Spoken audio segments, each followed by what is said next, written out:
This is an oral history interview conducted for the Witness to War Serving a Nation project at Nauset Regional High School on Cape Cod, Massachusetts. For the sake of this interview, please state your full name and the community in which you now reside. Kenneth Richard Gingras, 153 White Birch Way, West Barnstable, Mass. Okay. For our first question, we just wanted to ask, where did you grow up? I grew up in Newton and Waltham and Natick. Can you describe what your childhood was like? Oh, well, I was a very busy child. I used to get up early in the morning and leave the house.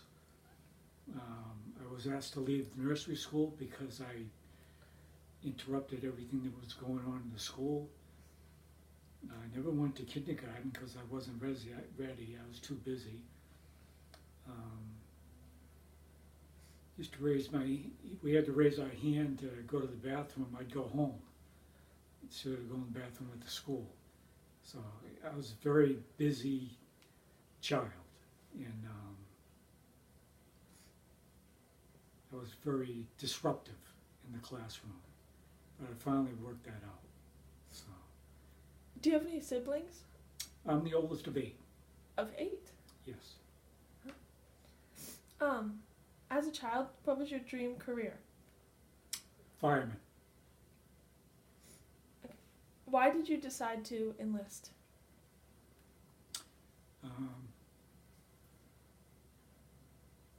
All of my grandfather, my father, uncles went in the service, and it was the patriotic thing to do. How did your family and friends feel about you enlisting? My parents weren't too excited about it. They were afraid because Vietnam was going on at that time. And my mother never thought they would accept me because I had a hearing loss in my left ear. However, it didn't make any difference. As long as you had one good ear that you could use and hear good in, they would take you and find a use for you. Can you describe what traveling to Vietnam was like? It was a long trip. I think it took 26 hours. We stopped at, I believe, a couple locations.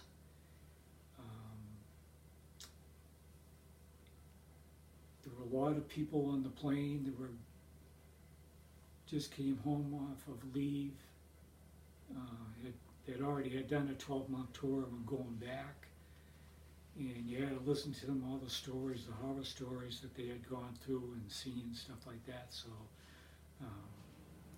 that was a difficult trip.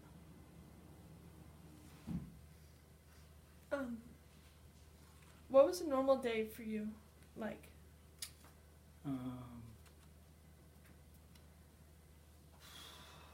Well, we didn't sleep much. When I was in the field, we'd go out on patrols. For me, like every other day, 3 or 4 patrols a day. And what we did is we patrolled the villages around our fire base to see how the people were doing and what enemy activity was going on there. A lot of times the villagers had their food stolen away from them so the Viet Cong could eat and stuff like that, support themselves.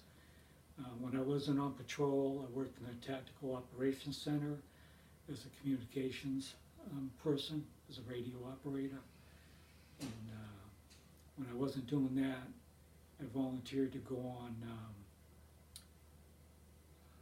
what they call convoys, supply convoys from where I was stationed at Fire Support Base. Trying to think. Thunder 4 back to Saigon in Long Binh, and we'd stay over and then travel back. And we made stops along the way. What was the environment like in Vietnam? It was hostile. There were a lot of times unknown what was going to happen.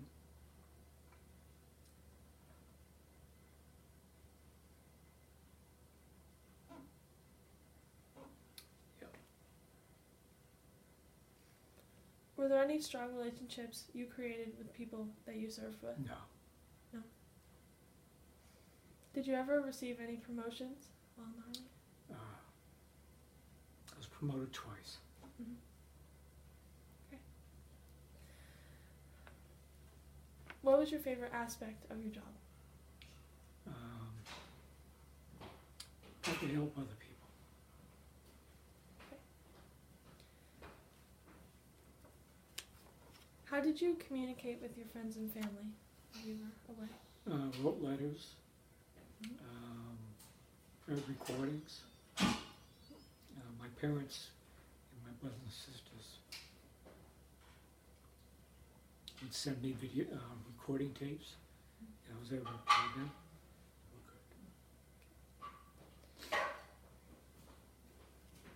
What were some of the different places you traveled while serving? I know you mentioned some of them, but was there any places that you traveled around to? While I was in the service? Yeah. Well, I did a little over 20 years in the service, Mm-hmm. and active duty, National Guard, and Army Reserves, and all over Europe, in Puerto Rico, Alaska, and different states in the United States. How were people different in a foreign country? Well, they don't know you, so they're afraid of you. They have no idea what to expect of you, and that's vice versa. I mean, you know what you hear and what you read, but to see the person, you learn about one another as you go along, as you try to not really establish relationships or communications, but you're doing that unknowingly. So, What was your proudest moment?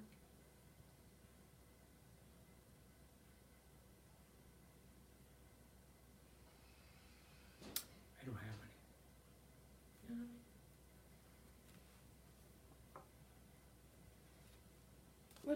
What did you miss most about civilian life while you were in Vietnam? I would say my family.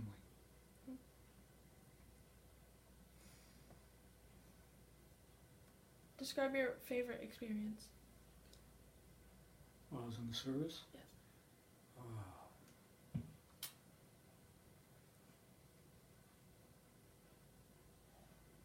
Back at the base camp, playing spades. It's a card game. And having a Coke and a beer. And receiving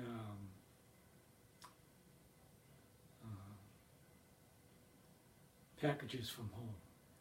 They had stuff you would normally have, like peanut butter, jelly, Ritz crackers, stuff like that.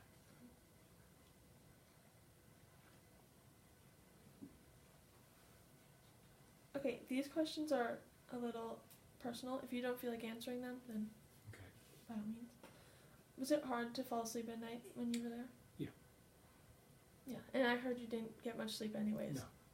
So, And still,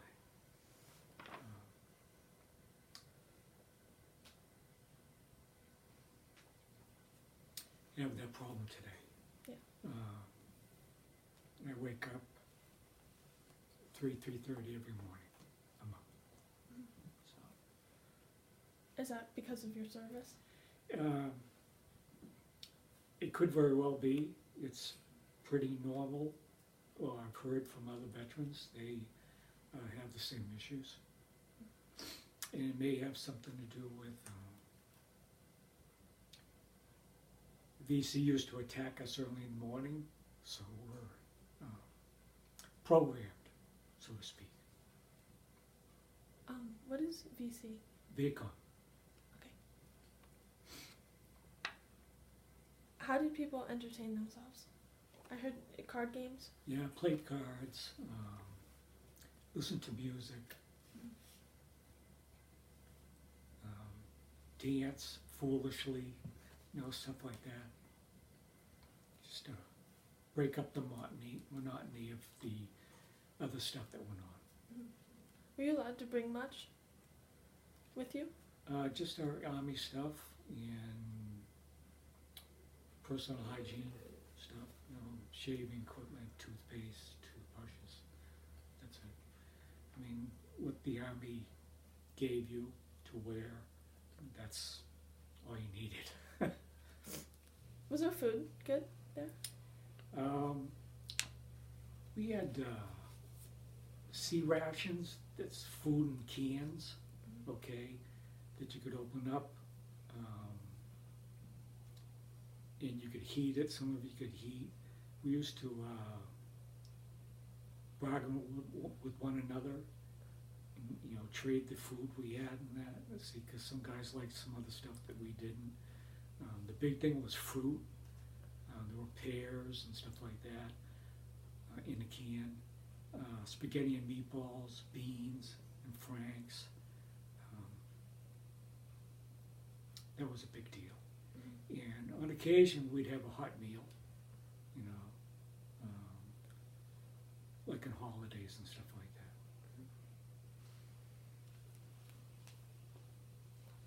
It wasn't home, but it was food. Yeah. What were some of the most challenging weather conditions? Rain and heat. Heat? Yeah. It was really hot there? Very hot.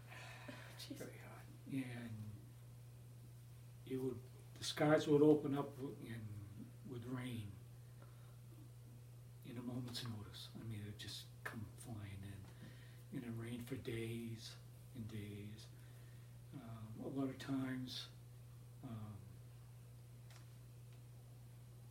they call it a hooch, where we lived in the fire base, and the water would run right in there. Now, I got pictures of all this stuff I can bring down and show you. Yeah. Afterwards. So.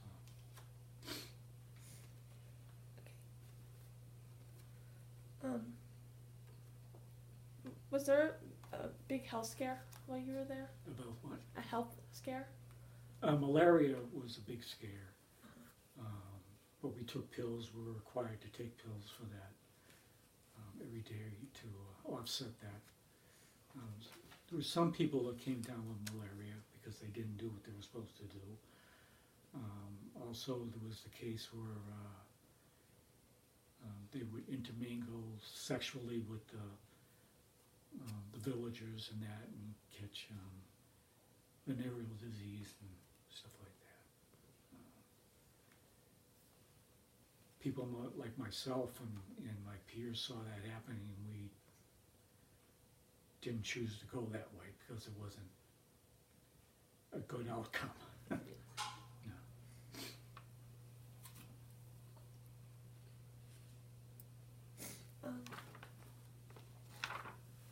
If you don't mind answering, were there any choices that you regret making while you were there?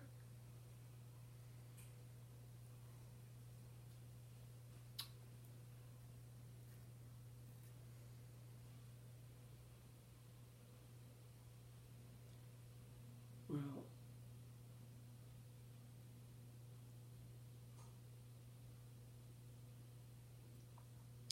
I think if I had to do it over again, I would go in a different unit, and I would have gone over earlier.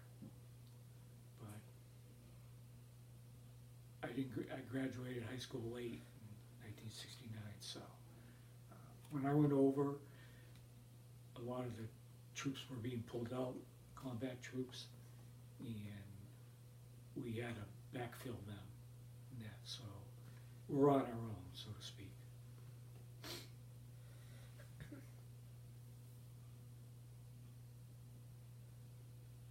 What rank are you most proud of to earn?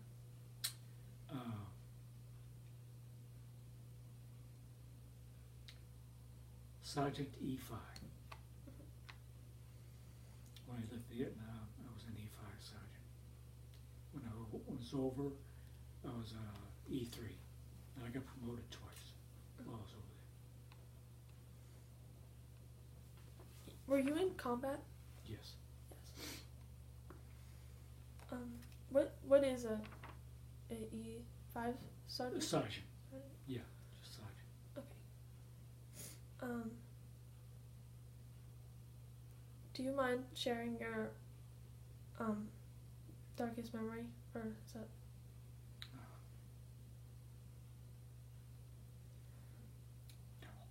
No. No? Okay.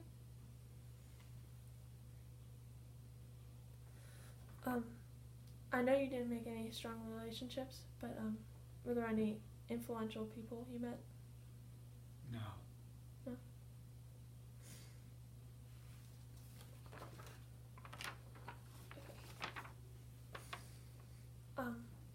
Why did you leave Vietnam? Excuse me? Why did you leave Vietnam? It was my time to leave. We only could do 12 months. At that point of the war or conflict, if you wanted to sign up to extend your tour, you could only sign up for 6 months at a time. I had a family back here to come to, so I was anxious to do that.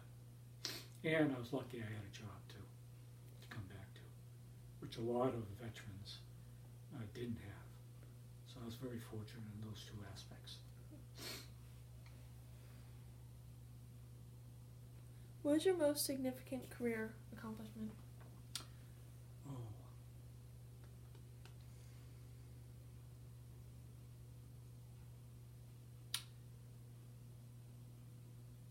I would say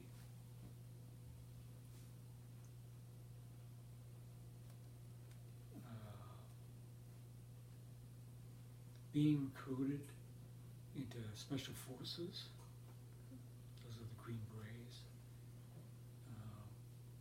Going through the qualification course. Being a A-team commander.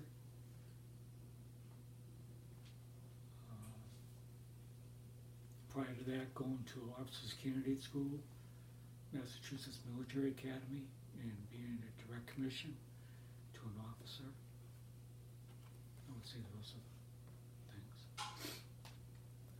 What would you say was the most important part of your job?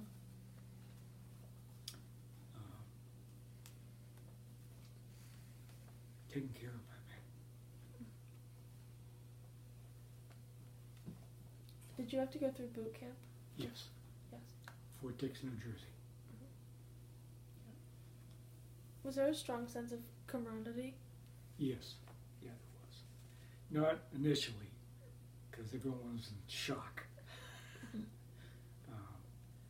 But afterwards, working together for maybe, I don't know for sure how long it took, but maybe after 2 or 3 weeks, we finally came to the conclusion that we all had to work together or we weren't going to be successful in meeting, graduating boot camp. So it required us to work together and become a team. So, Did you feel safe with them? Like you had a strong... I would say yes. Yeah. Thinking back on it, because I don't remember ever being afraid of anyone or concerned about anyone. Maybe I might have been, but I don't remember.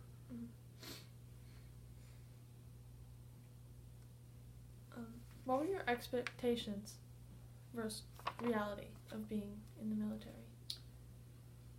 Yeah, I had none when I went in. I didn't know what to expect. Were there any strict rules? Oh yeah, you had to be very neat with your clothing. It had to be pressed. It had to be put on you a certain way. All buttons had to be buttoned. You had to be clean shaved. No dirt underneath your fingernails. You had to be hands had to be clean.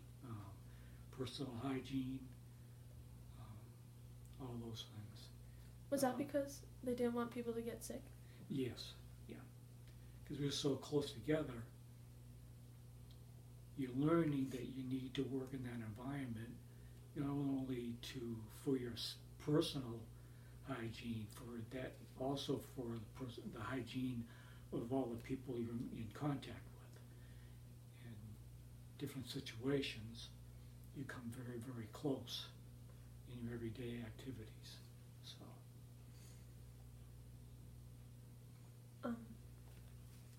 What weapons did you learn to handle? Did they teach you how to? The M16 infantry man's rifle, the M60 machine gun, M79 grenade launcher, the 30 caliber machine gun, and the 50 caliber machine gun. And when I was on convoy, I was on a 5-ton truck, and it had quad 4 50 caliber machine guns on. They were electrically run in that. So you just flipped a switch and the operators. You know, we had grenades and flares and stuff like that for illumination. What was it like being back home?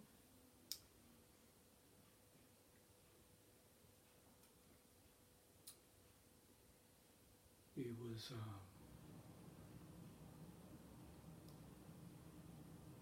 very different, having been away for over a year.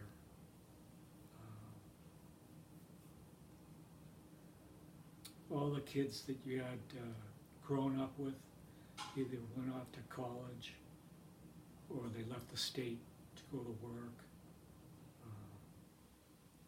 The 10 or 12 kids that I hung around with when I was growing up, they all went to college. Only one that went in the service. So it was your friends weren't around anymore because they were on their way with their own lives, which is pretty much pretty common. Did you go to work or did you go back to school? No, I went to work. What was your I worked for the New England Telephone. I just happened to get a job with them 30 days prior to me going in the Army. So that's why I was so lucky to come back to a job. When you returned home, were you treated differently because you fought in the war?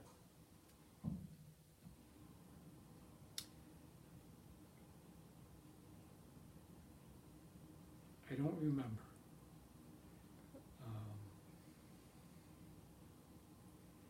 It's not something that I talk to anybody about. People who knew that I was in the service found out through my parents. Excuse me. But outside of that, I really don't remember. It's a very quiet town because of everything that was going on in Vietnam.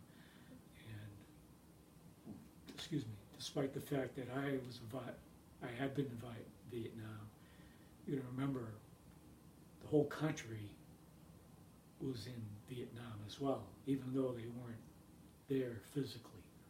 Everything that was going on, you'd see every night. And what town did you live in then? I lived in Natick, Mass.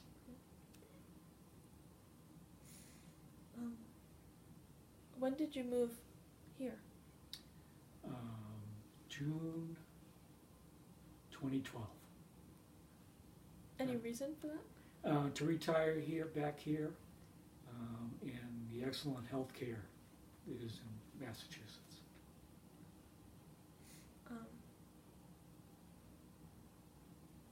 There was some controversy about the Vietnam War. Do you think it was necessary for USA to get involved? At the time, it was thought to be something that the United States had to be involved in, because there was always this growing concern of communism spreading throughout that region and eventually making its way in other democratic societies. So yes. Yes. Do you think war in general is necessary?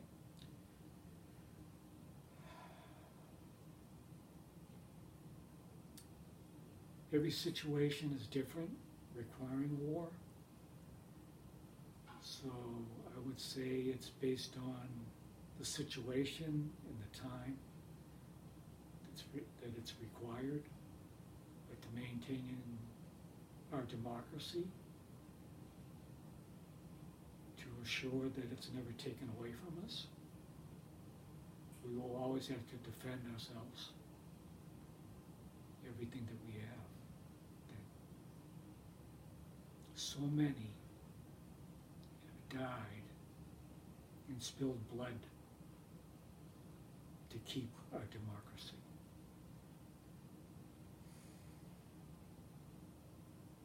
What would you say to someone who asked you if they should join the military? I would say that they give it a lot of thought, do a lot of research to make sure they know what the expectations will be, what the potential outcomes could be, and whatever they choose to do in the military, how they can take those skills learned in the military and incorporate them on the outside when they get out. Very important. How often do you think back to your service? A lot.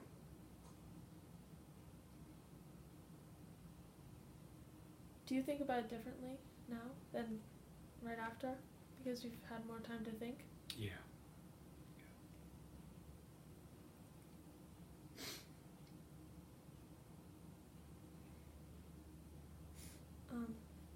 Was it hard to go back into a job after you got back from the war? No, I had a job. I would say the biggest thing that helped me is that I had a job. There was structure there because I came in from an environment that was very structured. You had to get up in the morning and you had stuff to do, or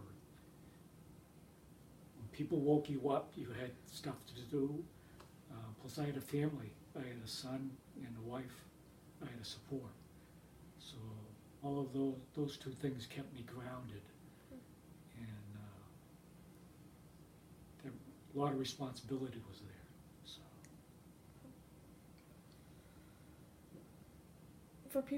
For veterans that don't have a job to fall back on or a family at home, do you think it was hard for them? Yes. Yeah, I think it was very difficult for them. A lot of them had the stigma of being Vietnam veterans and weren't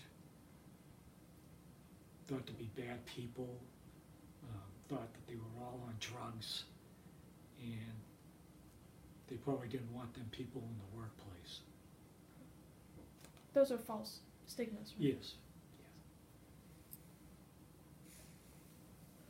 If you could go back and do it all again, is there anything you would change?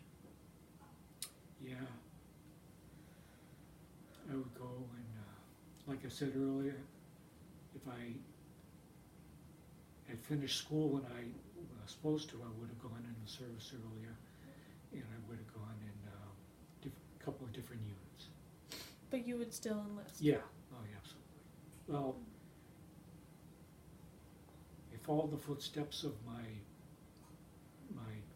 parents, grandparents. Yeah. It was expected. Never mentioned, but I thought in my heart it was expected.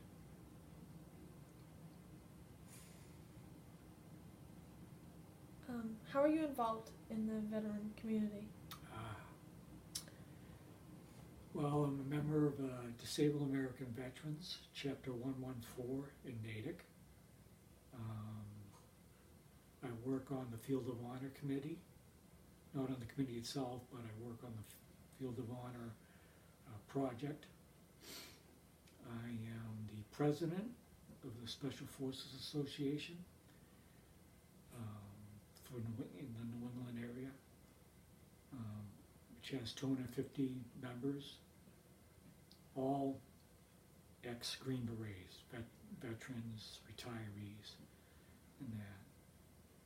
We get together 6 or 7 times a year, chapter meetings, and we have functions, Christmas party, cookouts, and we may have a foreign weapons course that we do.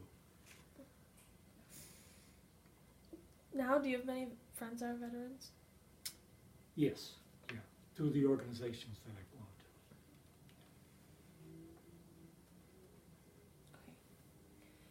Okay. We are just about out of time.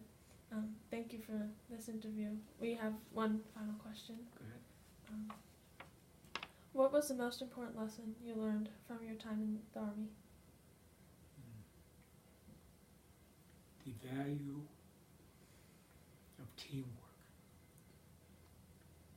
How powerful it is to work in a team environment, that you can get anything done when you work as a team. I have some pictures for you to bring down and show you if you like. Yeah, that'd be great. Thank you so much. I'll be